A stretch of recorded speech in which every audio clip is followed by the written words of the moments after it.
It addresses the issue of taxes, and I think there are three tax-related issues in the campaign now nationally, so I'd like to get perspective on that as a Republican nominee. Excuse me. The first is the Republican position, which is not the President's, not Representative DeLauro's, is to end the Bush tax cuts for persons and companies with incomes of $250,000 a year or more, and leave them in place for those below. Second is Governor Romney's position is that in addressing a deficit reduction plan, no new tax revenue is to be used at all. In fact, that was a question that came up in the primaries where everybody but Governor Huntsman raised his hand when the question was, would you do $10 in reduction in costs for $1 in tax revenue to help balance the budget? And the answer was no, we won't even take $1. So that was it. The third question is Governor Romney has proposed a $5 trillion tax cut. And he has declined to indicate what particular reductions he would use to offset the loss of income. Basically, my question is, do you favor these three Republican positions? And if you do, why? Mr. Winsley. I'm going to answer your question.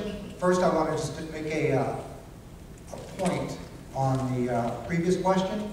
Folks, when a politician tells you that the ways to pay for something aren't quite in place yet, or we are looking at ways to bring the cost down or something, in real English, that means we have no idea how we're going to pay for it, but we're working on it. That's what that really means. Now, as far as taxes, I believe that basically the government, which doesn't make a product or sell a service, has too much of the people's money in general. And one of the ways when we all talk about, well, government spends too much money or whatever, the government spends about, what, $10 billion a day. The only way to really reduce that is to start to turn down the tap, which is your wallet.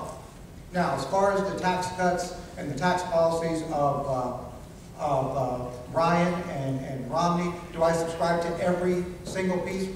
No, not really. But here's what I do think. I think more regular Americans should keep more of their money in their pockets. I think you're a better steward of your money than the government is in general. One of the things that I have called for as a candidate, would call for and work towards as a representative serving in the United States Congress, is a suspension of the gasoline tax.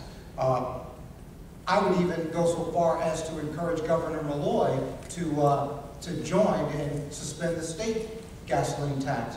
For everyone in this room, what that would mean, 67 cents a gallon less at the gas pump. I don't know about you, but yes, would that make a difference for me? It sure would.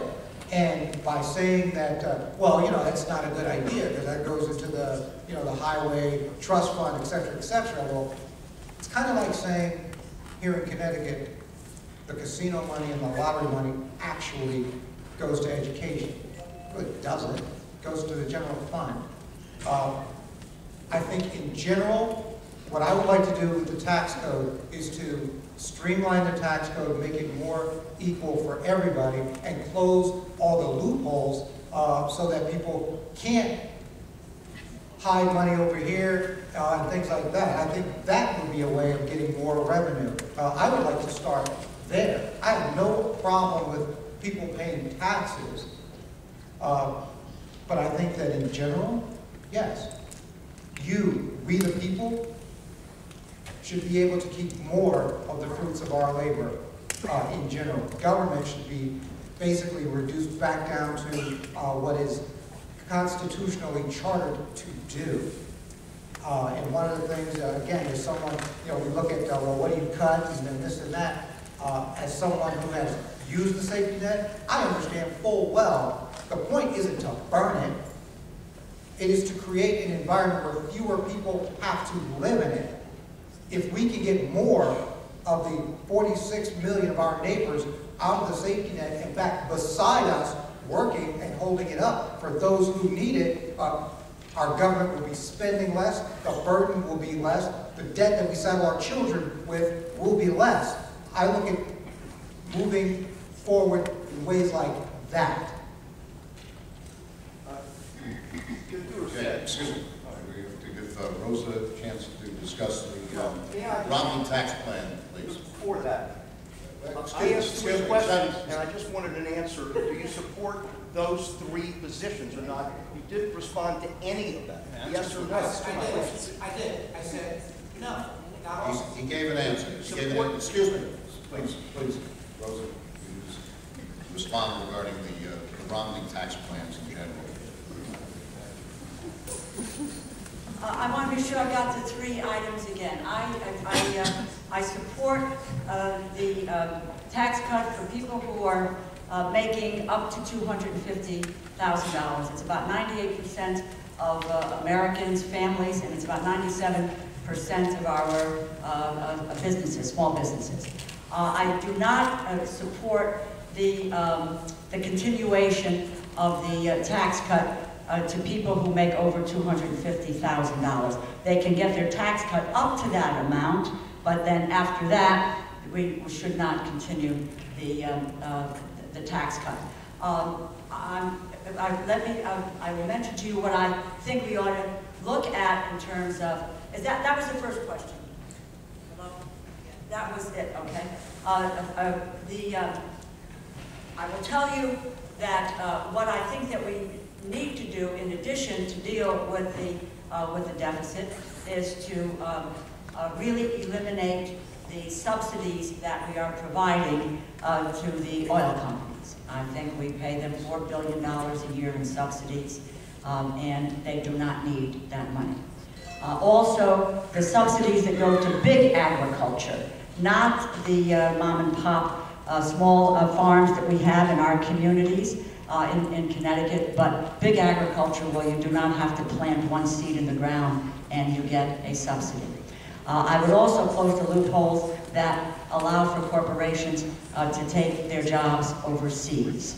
I would incentivize business, small and large, who will create jobs here.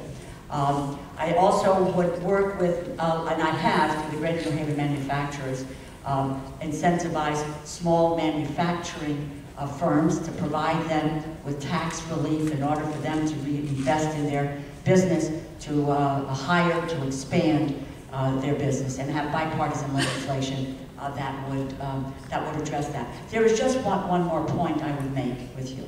Historically, to get to your $10 to $1 commentary, historically, when we faced these situations of deficit, there's been a bipartisan effort. I'll go back. George H.W. Bush put, when he talked about it, put revenue on the table as well as spending cuts. Bill Clinton, revenue as well as spending cuts. Dollar for dollar is what Clinton said. We'll do $1 to lower spending, $1 to increase revenue. The handshake between Barack Obama and John Boehner was $3 of spending for cut in spending for $1 in revenue. Boehner shook hands on that, but he could not sell it to his Republican conference because they refused to deal with 1 penny of an increase in revenue. Simpson Bowles, the Gang of 6, the Gang of 12, we've got a new gang out there in Virginia, the Gang of 8, who are trying to work through these problems. The deficit is serious, and you know, it's connected with the tax issue because it is connected, because there is no willingness to look at it in a balanced and a constructive way so that you cut spending and you increase revenue. And come up with a plan in which we can have broad bipartisan consensus on that. It's been done in the past. However, there are a number of people on the other side of the aisle, and this includes, you know, my my opponent, who have taken the Grover-Norquist pledge. That only leads, which says you will not raise 1 penny of taxes. And I laid out where I would be and where I wouldn't be on the taxes. That only adds to the political dysfunction that we have today and the gridlock, that we can't get out of it. So that cool heads need to prevail. Look at cutting spending, and I won't go through that, somebody could ask me that, and look at raising revenues in some balance that allows us to be able to deal with the deficit, but also economic growth for the future.